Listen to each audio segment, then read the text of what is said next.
मेरो channel subscribe गर्नु र यो बेल आइकन प्रेस गर्नु जसले गर्दा मैले हालेको भिडियोको instant notification तपाईसम्म आइपुग्नेछ।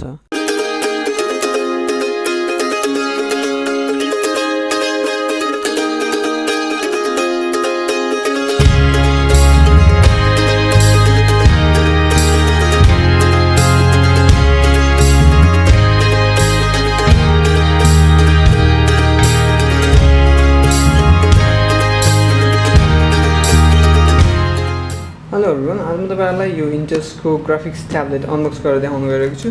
So let me get started.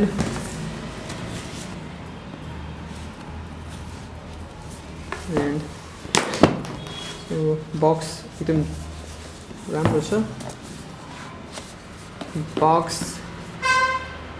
Box is very beautiful.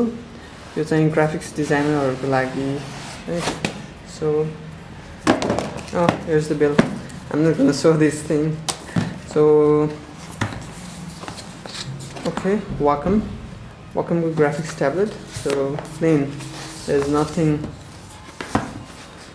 Okay, so this is the first time I'm opening this thing. That's the first time we're using. So this is the pen, I know, right? It's my button. दुईटा button छ है। यो plastic पनि निकाल्दिनु नि त हैन, के छ र। ओके, त पेन चाहिँ एकदम हल्का रहेछ कि यो एकदम। ओके, पेन एकदम हल्का छ, केही छैन यसमा चाहिँ। सो यसले कस्तो काम गर्छ के मलाई केही पनि थाहा छैन।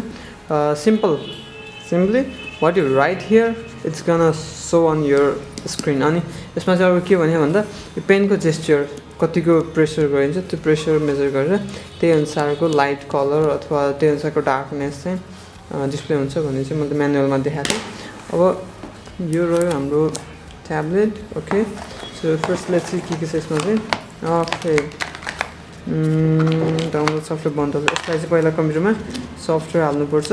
अनि okay, so this is the wire. यो कम्प्युटरमा कनेक्ट गर्नुको लागि USB यो। अब यस्तो खोल्ने माया लाग्ने भयो त। ओके, आउला कि नआउला, आयो। So this is okay slide to open the case. यो सायद मैले ओपन गरिराख्नु पर्ला त, के को लागि यो। ओके, बेड न वायरलेस बनाउनु पऱ्यो भने चाहिँ ब्याट्री लाग्दो रहेछ। अनि अर्को कुरा यसी अब पेन। सो अब यो पेनको यदि यो निब फेर्नु पऱ्यो भने चाहिँ हैन हल्का हुँदैछ। एउटा दुईवटा तिनवटा निब यहाँ छ। अनि यो सँगसँगै यहाँ चाहिँ तपाईँले देख्न सक्नुहुन्छ यो wireless module. Let me so you very clearly. यो चाहिँ यदि वायरलेस बनाउनु पऱ्यो भने ब्याट्री यहाँ राख्नु पऱ्यो, यो निब भइहाल्यो हैन। अनि त्यसपछि अनि वायरलेस बनाउनु पऱ्यो भने चाहिँ वायरलेस मोड्युल यहाँ हालिदिने। Okay, so I am going to set and found. Okay, अनि त्यसपछि स्टोरेज फर USB वायरलेस डङ्गलको लागि स्टोरेज यहाँ छ। अनि USB अब ओके, यो चाहिएन मलाई। यो हामीले के गरिराख्नु परेन। यो अहिले just to close this. Wow यही लाग्छ त हौ, पैसा नि खत्रै परेको त। अनि त्यसपछि अब यो भइसकेपछि वाउ इट्स स्मुथ। यहाँ पटक त भएको सुन्नुभयो होला हैन। यसले काम गर्छ कि नै मलाई थाहा छैन है। सो अब के गरिन्छ भन्दाखेरि हामीले यो USB okay not there USB यसरी यहाँ प्लग भइसकेपछि अब चाहिँ यसलाई हामीले कम्प्युटरमा प्लग इन गरिन्छ। अनि प्लग इन गरेपछि तपाईँको ड्राइभर चाहिँदो रहेछ यसलाई चाहिँ।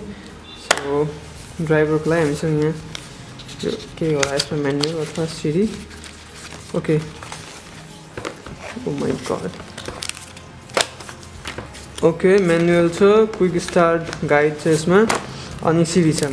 सो डेफिनेटली यो सिडीबाट हामीले यसको ड्राइभर चाहिँ इन्स्टल गर्नुपर्छ अनि इन्स्टल गरिसकेपछि then you will be able to use this thing अब त्यो चाहिँ रियल्ली कसरी युज हुन्छ चाहिँ म तपाईँलाई मेरो फर्दर कुनै ट्युटोरियलमा म त्यो गरेर देखाउँछु so till then don't forget to subscribe to my channel and thanks for watching please do subscribe thank you